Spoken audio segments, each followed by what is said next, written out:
마태복음 16장 21절에서 28절입니다. 한 절씩 교독하겠습니다.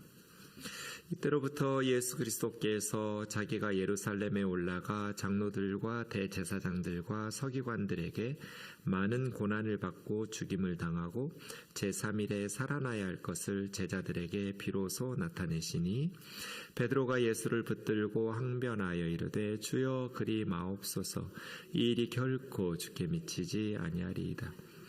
예수께서 돌이키시며 베드로에게 이르시되 사탄아 내 뒤로 물러가라. 너는 나를 넘어지게 하는 자로다. 네가 하나님의 일을 생각하지 아니하고 도리어 사람의 일을 생각하는도다 하시고 이에 예수께서 제자들에게 이르시되 누구든지 나를 따라오려거든 자기를 부인하고 자기 십자가를 지고 나를 따를 것이니라. 누구든지 제 목숨을 구원하고자 하면 잃을 것이요 누구든지 나를 위하여 제 목숨을 잃으면 찾으리라. 사람이 만일 온 천하를 얻고도 제 목숨을 잃으면 무엇이 유익하리요? 사람이 무엇을 주고 제 목숨과 바꾸겠느냐? 인자가 아버지의 영광으로 그 천사들과 함께 오리니 그때 각 사람이 행한 대로 갚으리라. 진실로 너희에게 이르노니 여기 서 있는 사람 중에 죽기 전에 인자가 그 왕권을 가지고 오는 것을 볼 자들도 있느니라. 아멘. 지난 주일 말씀하고 연결되어 있죠. 그래서 마태복음 16장은 13절에서 28절까지 하나로 통째로 보셔야 돼요. 근데 우리가 매일 성경에 따라서 분류해서 주일에 보고 오늘 수요일에 이어서 보고 있는데요. 주일에 말씀드린 것처럼 마태복음은 16장 13절이 분수령이에요. 이제 예루살렘을 향한 여행이 시작되고 그것은 십자가의 여행이 시작된다는 뜻이거든요. 그래서 1장 1절에서 16장 12절까지는 십자가 얘기가 없었어요. 예수님의 메시아로서의 치유와 또 전도 사역, 또 가르치시는 사역들이 기록되어 있었죠. 그런데 16장 13절에서부터는 이제 십자가가 등장하기 시작해요. 그래서 분수령이에요.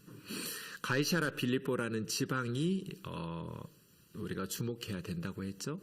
어디서든지 물으실 수 있죠. 사람들이 인자를 누구라 하느냐, 너희는 나를 누구라 하느냐. 어느 도시든지 물을 수 있는 질문인데 가이사랴 빌립보에서 물으셨어요. 네.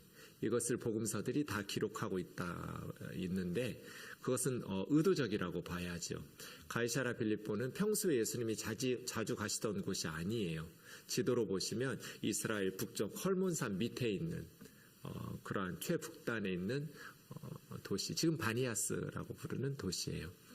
가이사랴가 도시 이름 앞에 붙었다는 것은 주일에 말씀드린 것처럼 로마 황제 이름이잖아요. 로마 황제를 위한 신전이 있는 도시라는 뜻이고 황제에게 바쳐진 도시라는 뜻이에요. 그래서 웅장한 로마 황제의 신전이 있는, 로마 황제는 신의 아들이라고 불리었고 세상의 구원자라고 불리었고 이 로마 황제 아우구스투스에서부터 팍스 로마라는 말이 시작돼요. 로마의 평화, 세상의 평화를 가져오는 자, 로마와 세상의 평화를 주는 자.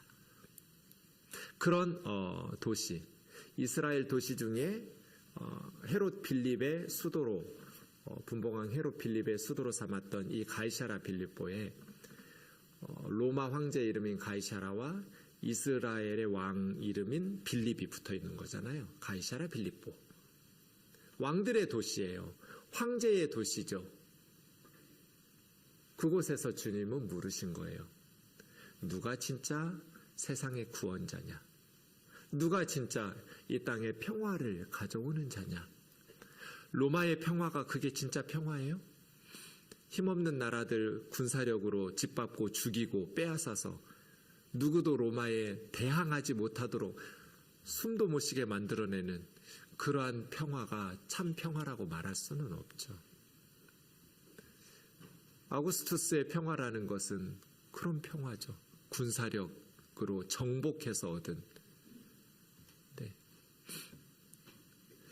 그러한 도시 가이사랴 빌립보에서 사람들이 인자를 누구라 하더냐. 세례요한, 엘리야, 예레미야, 선지자 중에 하나. 네, 이렇게 대답하면 천국 못 가요? 예수님을 훌륭한 분이라고 했잖아요. 선지자 중에 하나님의 종 중에 하나라고 저는 그렇게 자랑하고 사람들에게 말하고 그랬어요. 제대로 본 거 아니에요. 너희는 나를 누구라고 하느냐?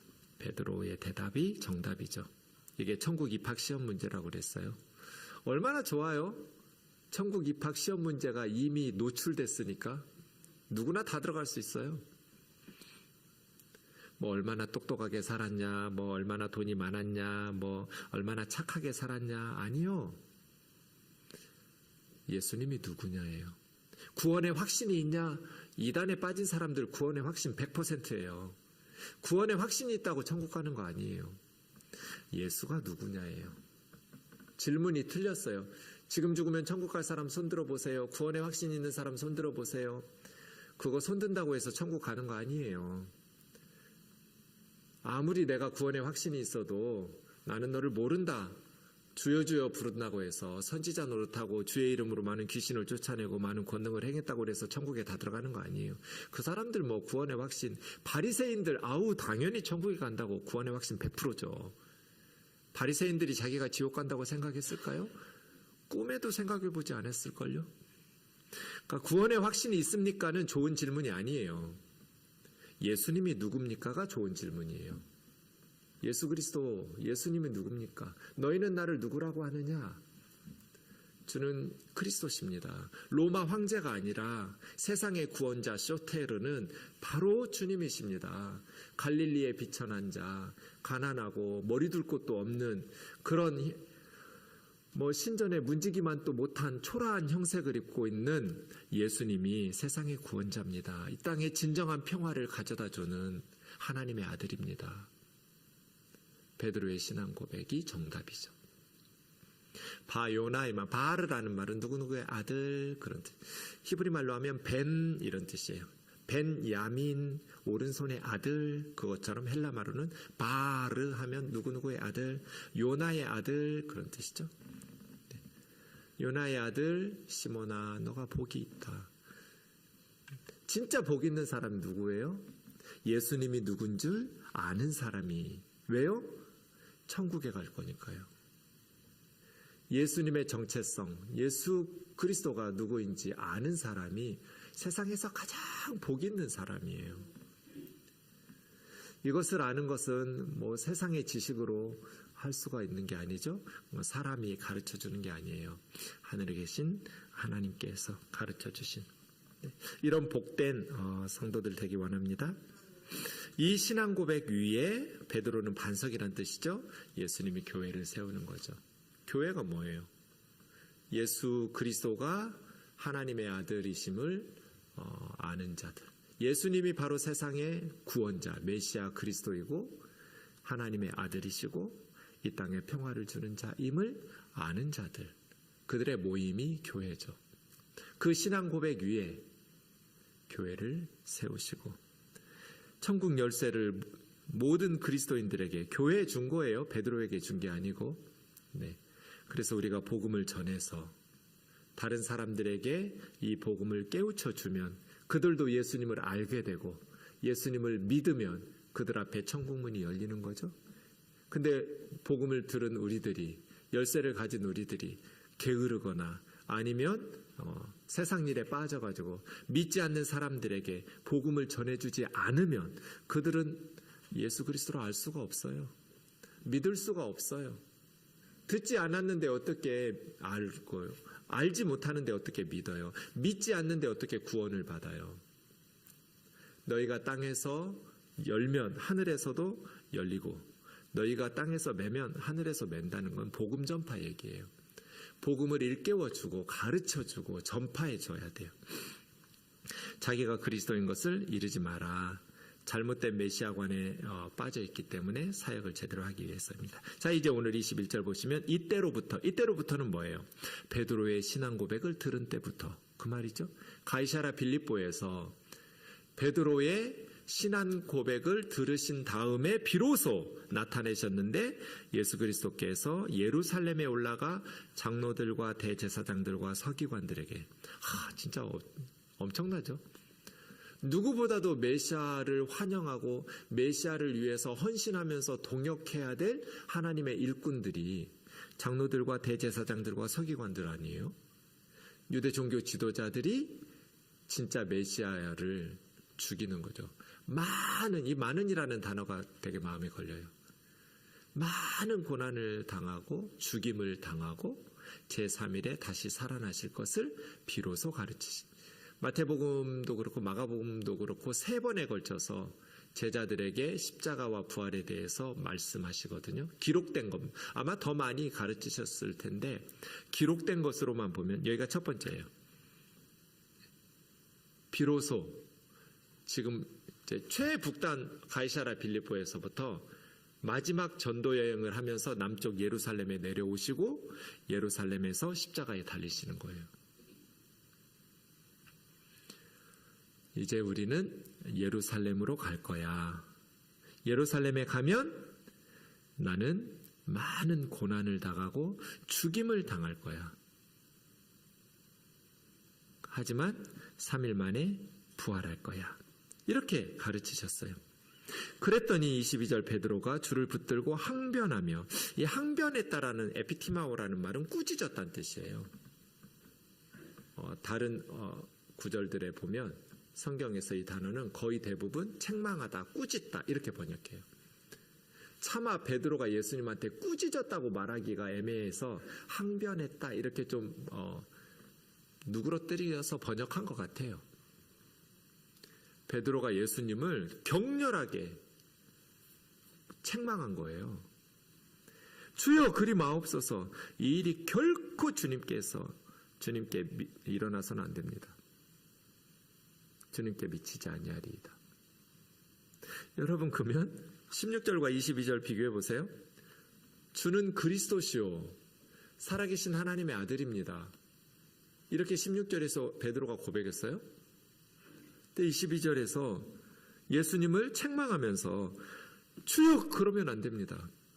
그럼 베드로는 어떤 그리스도를 생각하고 있는 거예요? 베드로가 생각한 예수님은 어떤 메시아, 어떤 그리스도인 거예요? 땡. 선생님으로 생각하고 있었을까요?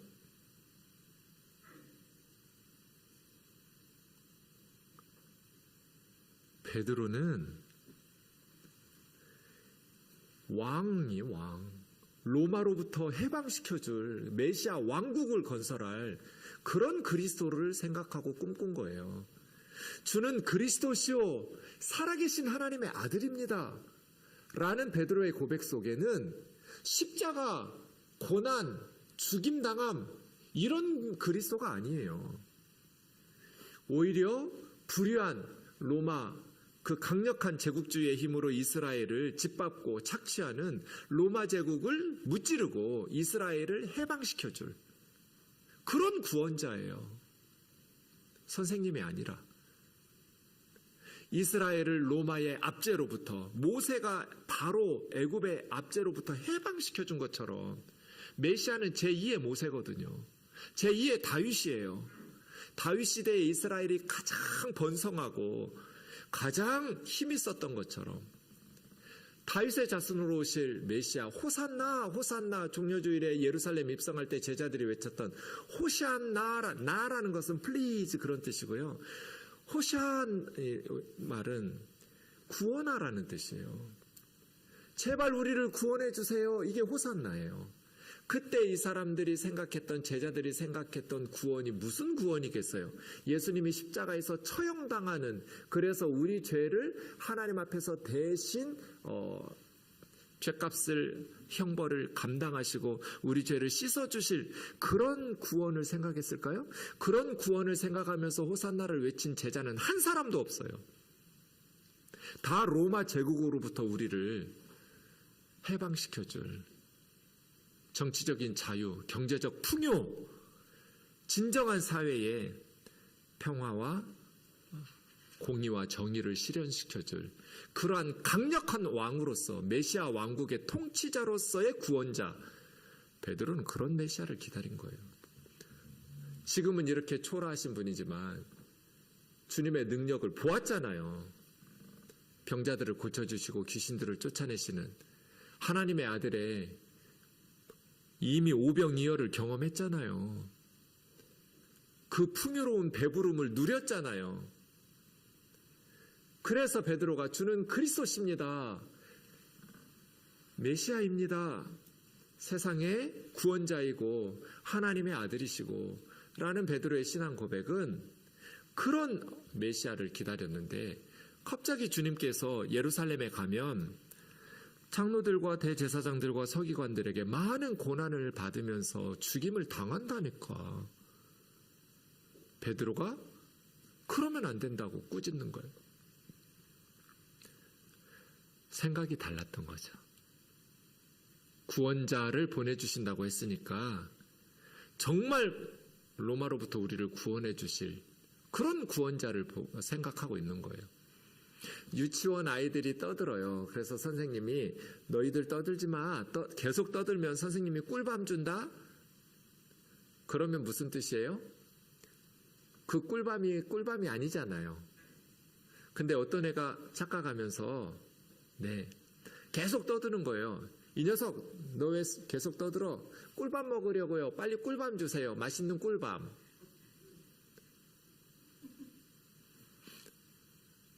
이 어린이가 베드로예요. 구원자를 보내주신다니까 진짜 구원자인. 근데 여러분 정치적 자유, 경제적 풍요, 사회 공의와 정의, 평화 다 좋은데요. 그것이 오려면 어떻게 해야 돼요? 예수님이 십자가에 달려야 돼요. 그걸 고백하는 게 고린도후서 5장 16절 17절이에요. 왜 사도 바울이 예수 그리스도를 몰랐는가? 예수님에 대해서 들었음에도 불구하고 그가 메시아라고 생각하지를 못했는가? 우리가 어떤 사람도 육신을 따라 알지 아니하노라. 비록 우리가 그리스도도 육신을 따라 알았으나 이제부터는 그같이 알지 아니하노라. 그 다음 누구든지 그리스도 안에 있으면 새로운 피조물이라. 이전 것은 지나갔으니 보라 새 것이 되었도다거든요. 그러면 육신을 따라 이게 무슨 뜻이에요? 세상적인 기준으로 이런 뜻이죠. 육신적인 관점으로 어떤 사람도 평가하지 않겠다는 거잖아요. 세상적인 기준으로 사람을 판단하고 평가하지 않겠다는 뜻이에요. 옛날에 그렇게 살았어요. 세상적 기준, 육신적 관점으로 사람들 평가하면서 예수님도 그렇게 평가했어요. 그런 세속적 메시아관에 찌들어 있었던 바울이 볼 때 예수님은 메시아가 아닌 거죠. 이스라엘을 구원하고 해방시켜줘야 되는데 십자가에서 처형당한 사형수가 우리가 그토록 기다렸던 하나님이 약속하신 메시아, 이스라엘의 회복자, 인류의 구원자라니 메시아가 왔다 갔는데 무슨 이스라엘의 구원이 일어났고 인류의 회복이 있었어요. 바울이 육신적 관점에서 볼 때 예수님은 그리스도가 아니었어요. 베드로처럼. 하지만 다메섹 도상에서 영적인 관점이 생긴 거죠. 영적인 안목이 생긴 거예요. 그게 얼마나 큰 변화였는지 사도 바울에게는 그냥 새로 태어난 것 같았어요. 새로운 피조물이 된 거예요. 세상을 보는 시각이 달라져 버렸어요. 아예 그냥 죽었다가 다시 태어난 것처럼 다메섹 도상에서 예수님을 만나고 자신의 삶의 방식이 새로운 피조물로 빚어져 버렸어요. 그 구체적인 게 뭐냐면 16절이에요. 어떤 사람도 세상적인 기준으로 평가하지 않는 거예요. 예수님도 옛날에는 육신적인 관점에서 세상적인 안목으로 사람들을 판단하고 평가했는데 이제부터 우리는 어떤 사람도 세상적인 안목으로 판단하지 않는다. 왜 우리 애들이 스스로 목숨을 끊어요? 왜 우리나라 사람들이 그렇게 OECD 국가의 자살률이 2배나 높아요? 이렇게 살기 좋은 나라에. 왜 그럴까요?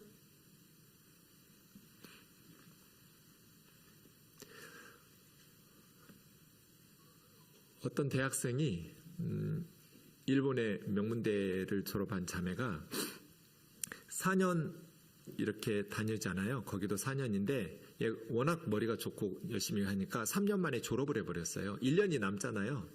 대학원 가기 전에 1년 남은 걸 바로 대학원에 갈까 아니면 좀 쉬었다가 갈까 하다가 쉬었다가 가기로 결정했어요. 어차피 다른 친구들보다 1년 먼저 조기 졸업했으니까 1년 동안 어떻게 쓸까 하다가 뭐 해외여행도 하고 뭐 이런저런 여행 꿈꾸다가 어떻게 알게 돼서 누구 추천을 받아서 이렇게 저를 찾아왔어요. 목사님, 저의 1년 안식 기간 동안에 목사님한테 성경 좀 배울 수 있냐고. 내가 누구한테 추천을 받아가지고 이런 기특한 녀석을 만나 얼마든지 해가지고 제가 성경을 가르쳐줬어요. 일주일에 한 번씩 만나가지고. 그러면서 그냥 물었어요. 얘는 유치원 때인가 아버지가 이제 그 회사원인데 일본으로 주재원으로 나간 거예요. 그래서 거기서 대학까지 졸업한 거예요. 그러다 보니 이제 일본에서 오래 살고 아버지는 은퇴할 때가 된 거예요. 회사를. 그래서 이제 뭐 성경 공부하다가 아빠 은퇴하면 한국에서 사셔, 일본에서 사셔? 당연히 엄마 아빠는 은퇴하면 한국으로 와서 사시겠죠? 그래서 제가 물은 거예요. 너는 그러면 엄마 아빠 따라서 한국으로 와서 살아? 아니면 공부 마치면 일본에서 계속 살아? 그랬더니 그 청년이 하는 말이에요. 목사님, 요즘은 한국도 옛날에 자기 어릴 때하고 달라서 너무 발전해서 깨끗하고 좋다고, 일본 못지않다고. 그리고 나는 한국인이니까 한국이 편하고 좋은 게 훨씬 많다고. 근데 내가 목사님 질문을 오래 생각해 봤대요. 한국에서 살까? 일본에서 살까? 라고 이제 자기 문제니까 고민을 했을 거잖아요. 그런 결론이 한국에서는 못 살겠다. 그러니까 자기는 한국인이니까 한국이 편한 게 많아요. 엄마 아빠랑도 같이 살고. 그래서 한국에서 살고 싶은 마음이 있었고 한국에서 살고 싶으면 이렇게 어떻게 해야 되나 하고 와서 경험도 해본 거예요. 근데 한국 사람들이 너무 이상한 거예요. 교회를 갔는데 청년들이 일본에서는 한 번도 들어보지 못한 질문을 하는 거예요. 자기한테. 심지어 너희 아빠 월급이 얼마야? 연봉이 얼마야? 이런 것까지 묻는 거예요. 어디 살아? 무슨 뜻이냐면요. 한국인들은 그 사람에게는 관심이 없어요. 그 사람의 배경을 가지고 그 사람을 판단해요. 그러니 아이들이 어려서부터 그 배경을 만드느라고 경쟁 치열하게 하면서 자기의 가치를 자기가 이룬 업적이나 배경을 가지고 사람들의 평가가 그러니까 우리 사회가 그 아이가 하는 말 듣고 너무 부끄러웠어요. 목사님, 한국 사람들은 사람한테는 관심이 없어요. 그 사람의 배경만 주목해요. 한국에서 잠깐 사는데도 어디 사냐, 어느 아파트 사냐, 친해지면 다 그런 것만 관심 있고 눈에 보이는 거. 그래서 남들보다 뒤처지면 나고자인 것처럼, 실패하면 나고자인 것처럼. 우리나라 정규직이 10%예요. 90%는 비정규직이에요. 그러니까 저렇게 격렬하게 노조들이 데모하는 거예요. 정규직에서 떨어지면, 밀려나면, 비정규직이 되면 그동안 자기들이 누리는 것들을 하나도 누릴 수 없거든요. 이런 시스템을 그대로 두고 이건 전 국가적으로 외국처럼 바꿔야 돼요. 이걸 그대로 놔두고 노조만 탓하고 탄압한다고 될 일이 아니에요. 정규직과 비정규직의 차이를 줄여주고 이런 것들을 외국처럼 변화를 시켜줘야 돼요. 이런 상태로 놔두고 청년들에게 꿈을 가져라, 아프니까 청춘이다. 이건 진짜 부도덕한 짓이죠. 386 세대들, 우리 기성세대들이 다 다음 세대가 누릴 것까지 뽑아먹고 청년들한테 아프니까 청춘이라니 어떻게 이렇게 말도 안 되는 소리를 해대고 있어요.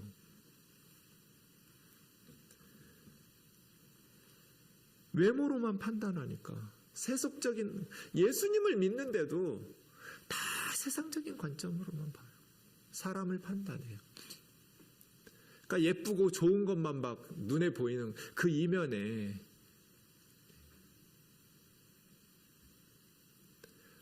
얼마 전에 우리 집사님이 저한테 수선화 하나를 줬어요. 그래서 집에다가 놨는데 며칠 지나니까 노란 꽃이 폈어요. 우리 식구들이 다들 아침에 눈 뜨면 개 보러 갔어요. 너무 예쁜 거예요. 두 송이의 꽃이 피었는데 시간이 지나니까 이제 점점 시들어 가잖아요. 아침에 일어나면 개 보러 안 가요. 그러다가 어느 순간 제가 새벽기도 끝나고 집에 운전하고 가면서 내 자신을 보면서 회개했어요. 아, 내가 못돼 처먹었다. 참 못된 인간이다. 예쁠 때는 예쁘다 하고 아침에 눈 뜨자마자 개 보러 가더니 이제 시드니까 안 가잖아요. 그래서 나태주 선생님의 풀꽃이라는 시, 자세히 보아야 예쁘다, 오래 보아야 사랑스럽다, 너도 그렇다, 그런 시 있잖아요. 그러면서 보는데 시들어가는 그 꽃을 보면서 너무 감동적인 거예요. 왜냐하면 이제 저도 시들어가잖아요. 이제 60을 향해 가니까 얘 같은 거예요. 막 감정이 동화가 돼가지고 너무 감동적인 거예요. 얘가 오래 가요. 시든 상태로도 이렇게 서서히 얼마나 몸부림치면서 그 꽃을 마지막까지 자기 자신의 모습을 살아내고 언젠가 지겠죠. 예쁠 때만 꽃이 아니잖아요.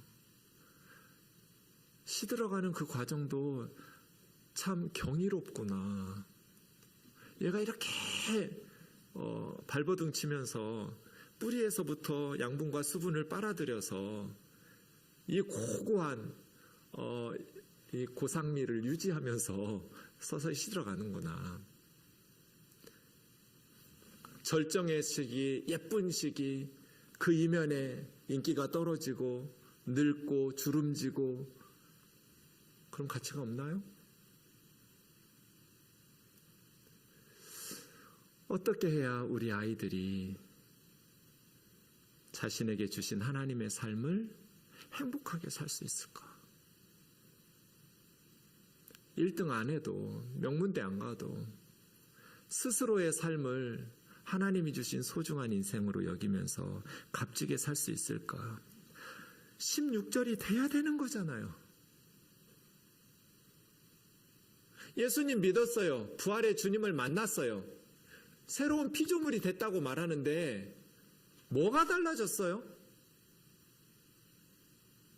사람을 보는 시각이 달라져야죠. 어떤 사람도 육신의 안목으로 판단하지 않겠다잖아요. 예수님도 그렇게 봤으니까 메시아가 아니었던 거죠. 너무나 초라하니까. 그런데 그리스도 안에서 새로운 피조물로, 나는 과거에 그렇게 육신적 관점을 가지고 예수 믿는 사람들 박해하고 예수님을 비난하고 그런 사람 아니라고. 자기의 사도권을 변호하는 문맥이거든요. 지금 고린도후서가. 나는 달라졌다고. 과거를 묻지 말라고. 마가복음 8장에 보면 벳세다에, 이 벳세다가 베드로의 고향인데요. 벳세다의 맹인을 치유하는 장면이 하나 나옵니다. 예수님께서 눈에 안수했는데 뭐가 보이냐 하니까 사람들이 보이는데 나무 같은 것들이 걸어가는 게 보인다는 거예요. 24절을 보면. 이거 정상 아니잖아요. 나무가 이 맹인이 사람들 손에 이끌려서 예수님 앞에 와가지고 이렇게 침을 뱉고 진흙질해가지고 이렇게 안수해 주셔가지고 눈을 뜨긴 떴는데 뭐가 보이냐 하고 여쭈었더니 이 사람이 사람들 보이고요. 뭐 나무 같은 나무들이 걸어가는 게 보여요. 나무가 걸어가면 아직 들뜬 거잖아요. 그래서 주님이 두 번째로 다시 안수를 해주시니까 이제 제대로 다 보인다고. 왜 이랬을까요? 왜 첫 번째 눈을 떴을 때는 반만 떴을까요? 이게 지금 제자도 얘기 본문이거든요. 베세다의 베드로가 예수님이 그리스도시요 살아계신 하나님의 아들입니다. 반 눈 뜬 거예요. 정답이에요. 복이 또다. 하나님이 알려주셨다. 근데 아직 어떤 그리스도인가 십자가에서 죽임을 당하고 사흘 만에 부활하시는 그런 메시아로 눈이 안 뜬 거예요. 제자들이. 베드로도 그렇고요. 반만 눈 뜬 거예요. 그러나 앞으로 밝히 눈 뜨게 될 거예요. 십자가를 경험하고 부활의 주님을 만나고 오순절 성령 강림이 임하면 이제는 이 벳세다의 맹인처럼 밝히 눈을 뜨는 영적인 안목이 활짝 열리는 그러한 사람이 되는 것이죠. 우리들에게도 그러한 은혜들이 있어야겠죠. 처음부터 예수 믿을 때 모든 걸 다 밝히 보이는 건 아니잖아요. 23절 사탄아 내 뒤로 물러가라. 너는 나를 넘어지게 하는 자로다. 왜요? 하나님의 일을 생각하지 않고 사람의 일을 생각하니까. 바요나 시몬아 네가 복이 있도다 막 세상에 가장 귀한 칭찬을 받았는데 내가 이 신앙 고백 위에 내 교회를 세운다. 천국 열쇠를 준다. 뭐 엄청난 어마무시한 말씀 들었잖아요. 베드로가. 근데 갑자기 사탄이 돼버렸어요. 너 지금 사탄의 앞잡이 노릇하고 있는 거 알아? 왜요? 하나님의 일을 생각하지 않고 사람의 일을 생각하는 거. 누구든지 나를 따라오려거든 자기를 부인하고 자기 십자가를 지고 나를 따르는 것입니다. 이게 제자도의 핵심이에요. 제자도의 핵심은 자기 자신과 싸우는 거예요. 자기를 부인하는 것. 나의 욕망, 나의 욕심을 내려놓고 주님의 뜻을 따르는 것. 제가 오래전에 사랑교회 청년부 말씀 이제 집회가 있다고 그래가지고 설교하는데 제 설교 시간에 여러분 미안한데 저 플랜카드 좀 띄라고 청년부실에 플랜카드 때문에 거슬려가지고 설교를 못하겠더라고요. 제가 그런 적은 처음이에요. 보통 마음에 안 드는 문구가 있어도 설교하고 한마디 하지 설교하다 말고 저거 좀 띄라고 플랜카드. 이런 게 쉽지 않잖아요. 그만큼 거슬렸어요. 제가. 거기 뭐라고 써 있었냐면 세상을 변화시키는 그리스도인이 되자. 세상을 변화시키는 그리스도인이 되자라고. 저거 좀 띄라고. 거슬려서 설교를 못하겠다고. 그리스도인들이 자꾸 세상을 변화시키려고 그러니까 세상 사람들이 너나 똑바로 살아라는 소리 듣는 거예요. 우리의 예수님의 제자들의 목표는 세상을 변화시키는 게 아니에요. 자기를 부인하고 내게 주신 십자가를 지고 주님의 뒤를 나를 변화시키는 거예요. 나와 싸워서 나를 죽이는 것이 우리의 기도 제목이에요. 내가 변화되면 세상은 변화된 우리를 통해서 하나님이 변화시키죠. 내가 변화되면 우리 애들은 하나님이 변화시켜요. 그럼 우리가 변화되면 돼요. 근데 그리스도인들이 자꾸 자기는 변화되려고 안 하고 세상을 변화시키겠다고 막 하니까 세상 사람들이 너나 똑바로 살라는 소리 하는 거예요. 목사들이 성도들 뜯어고치려고 하지 말고 자기 자신을 뜯어고치면 돼요. 그러면 성도들은 하나님께서 변화된 목사를 통해서 하나님이 변화시켜 주시죠. 내 뱃속에서 나온 내 자식도 내 말을 안 듣는데 뜯어 고친다고 해서 돼요? 그게? 하나님이 하셔야지. 그래서 제가 저 플랜카드 좀 띄라고. 그리스도인들이 저런 걸 자꾸 외치니까 핵심을 못 짚는 거라고. 우리의 기도 제목과 우리의 비전은 나를 죽이고 나를 부인하고 나 자신과 싸워서 그리스도에게 복종시키는 거라고. 내 욕망과 싸우고 내 생각과 싸우고 내 세속적인 야망과 싸워서 예수 그리스도를 따르는 거라고. 그러면 세상은 우리를 통해서 하나님께서 바꾸실 거라고. 이게 제자도의 핵심이거든요. 어제도 한 젊은 후배 목사들이 둘이 찾아왔어요. 담임 목사가 되는데 어떻게 목회를 해야 될지. 마음의 준비가 됐냐고 물었어요, 제가. 모든 일에 가장 중요한 건 마음이 준비되는 거잖아요. 마음의 준비가 됐냐? 지금 어떤 마음으로 담임 목사가 됐는데 어떤 마음으로 교회를 이끌어갈 거냐? 자기를 부인하고 자기 십자가를 지고 예수님을 따를 각오가 돼 있냐? 요즘 한국교회 문제 중에 하나가 부교육자들을 구할 수가 없다는 거예요. 왜냐하면 신대원을 졸업하고 목회를 포기하는 분들이 너무 많아요.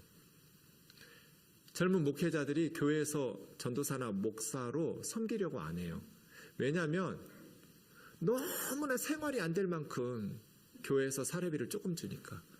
차라리 뭐 편의점 알바를 하든지 택배를 하든지 하면 아이들 교육이나 가정생활에 큰 어려움이 없이 적어도 생활이 좀 목회에 집중할 수 있도록 교회가 아주 자꾸 어려우면 모르겠지만 교회가 어느 정도 힘이 있으면 부교육자들에게도 그렇게 대우를 해줘야 목회를 할 수 있을 텐데 수원 이남으로는 부목사 구하기가 어려워요. 대부분 교회가 그래요. 목회자들이 없어요, 지금. 그래도 서울에서는 좀 하려고 하는데 서울도 작은 교회들은 목회자들 구하기가 아주 애먹어요. 저희 동기들 연말이면 해마다 기도 부탁이 그거예요. 전도사님 좀 우리 교회 올 수 있게 해달라고. 그때마다 제가 그런 생각이 들어요. 담임 목사들이 부교육자들에게 어떻게 대우하고 있는지, 교회가 부목사님들에게 어떤 대접을 하고 있는지. 교회가 형편이 어려우면 우리 목회자들을 다 이해해요. 교회가 어려운 거 다 아니까. 하지만 여유 있어도 한국 교회는 오로지 담임 목사 한 가정만 떠받들어요. 부교육자들은 그냥 굶어 죽지 않을 만큼 줘요. 전세금 올라가는 엄두도 못 내요. 저축하는 것들은. 모든 게 다 담임 목사 한 가정에 집중되어 있어요. 담임 목사 자식들은 대학도, 대학원도, 유학도 교회 돈으로 다 보내줘요. 근데 부목사의 자식들은 대학원 보내줘요? 유학 보내줘요? 자기를 부인한다는 게 뭐예요? 자기 십자가를 진다는 게 뭐예요? 제가 어제 그 말 해줬거든요. 너 그런 마음의 준비가 됐냐? 그래야 주님이 인도하실 거잖아요.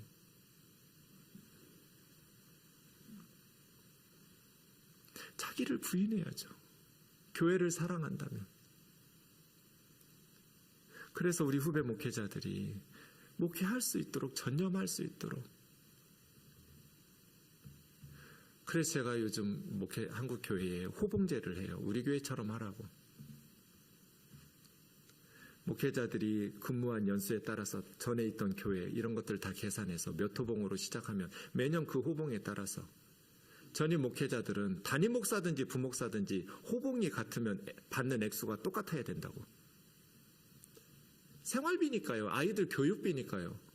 뭐 담임 목사 아들에게는 학교에서 등록금을 비싸게 받고 부목사 아들에게는 등록금을 조금 받나요? 아니잖아요. 담임 목사의 아내가 식당에 가서 마트에 가서 뭐 사면 비싸게 받고 부목사의 아내가 사면 뭐 싸게 주나요? 아니잖아요. 생활비고 교육비고 이런 건데 왜 차이가 나야 돼요? 오래돼서 호봉이 높으면 당연히 액수가 많아지겠지만 부목사도 담임 목사님처럼 그렇게 연수가 돼서 되면 같아야죠. 생활비인데 교육비인데. 물론 목회 활동비는 담임 목사가 많이 드니까 많이 쓰겠죠. 목회 활동하는 일에 있어서는. 그 외에 교육비든 생활비든 그러한 사례비는 동등해야죠. 왜 달라야 돼요? 여름 휴가비 제가 얘기했잖아요. 처음에 제가 우면동에 올 때 뜨인돌 식구들한테 그랬어요. 뒤로 다 빠져 있으라고. 생동 식구들 앞으로 다 전면에 내세우라고. 왜냐하면 내가 담임 목사니까. 여러분 목사가 담임 목사 되고 생동 목사님은 은퇴하셔서 원로 목사님 되니까 우리 생동 식구들 다 앞에 세우고 우리가 뒤에서 서포트하자. 그래야 교회가 하나 된다. 또 우리 교회 식구들을 착해가지고 네 목사님, 당회에서도 우리 장로님들은 조용히 침묵하라고, 생동 장로님들 얘기 들으라고. 그런데 이제 생동 장로님들이 여름 휴가비를, 우리가 4월에 마지막 주에 예배 드렸잖아요. 7월 마지막 주에 3개월 지난 후에 여름 휴가비를 가져왔는데 저는 담임 목사니까 30만 원. 저는 또 궁금하잖아요. 그래서 또 열어봤죠. 얼마 줬는지. 그런데 우리 전도사님들은 3만 원씩 주는 거예요. 그래서 제가 장로님들한테 물었죠. 장로님, 여름 휴가비인데 나는 이렇게 많은데 전도사님들은 왜 이렇게 적냐고. 목사님은 담임 목사님이고 교육 전도사님들은 파트니까 우리 계속 이렇게 해왔다고. 이게 교회냐고. 내가 휴가 가면 주유소에서 비싸게 받고 전도사님들은 싸게 주유비 주냐고. 여름 휴가비면, 항목이 여름 휴가비면 똑같아야지. 담임 목사든지 전도사든지. 왜 차이가 나야 돼요? 왜? 차라리 목사님은 평소에 월급 많이 받으니까 여름 휴가비 3만 원만 받으세요. 우리 전도사님들은 평소에 월급 조금 받으니까 30만 원 드릴게요. 그러면 제가 감동받았겠죠. 너무 잘했다고. 그게 정상 아니에요? 자기를 부인하고 자기 십자가를 지고 예수님을 따르라는데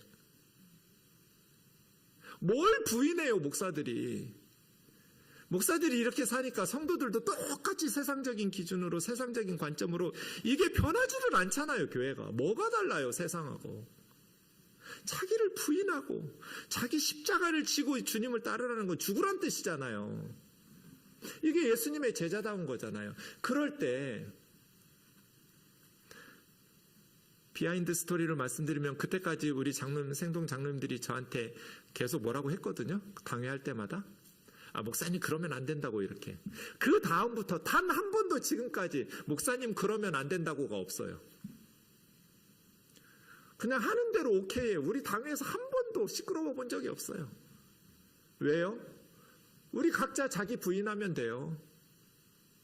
교회를 사랑하는 건 그런 거잖아요. 예수님의 제자가 되는 건 그런 거 아니에요? 내 욕심 내려놓고 주님의 뒤를 따르자. 가정에서, 회사에서, 교회에서는 말할 것도 없고요. 내 생각 고집 피우면서 왜 정치 얘기만 나오면 싸워야 돼요? 그냥 내가 생각하는 게 있지만 나와 다른 생각을 가진 사람도 존중하고 더 좋은 정치를 위해서 대화하고 기도하고 은혜롭게 마무리할 수는 없나요? 자기를 부인하고 자기 십자가를 지고 주님을 따르는 제자들의 모임인데, 누구든지 제 목숨을 잃으면 찾고 구원하고자 하면 잃을 것이다. 온 천하 얻어도 자기 목숨 잃으면 뭐가 좋겠어요. 각 사람 행한 대로 갚으시겠다고 하고, 28절에 여기 서 있는 사람 중에 왕권을 가지고 오는 걸 볼 자도 있는 자, 재림 때까지 산다는 게 아니라 변화산 얘기로 해석해. 좀 어려운 말인데 정확히는 모르겠어요. 28절은 저도.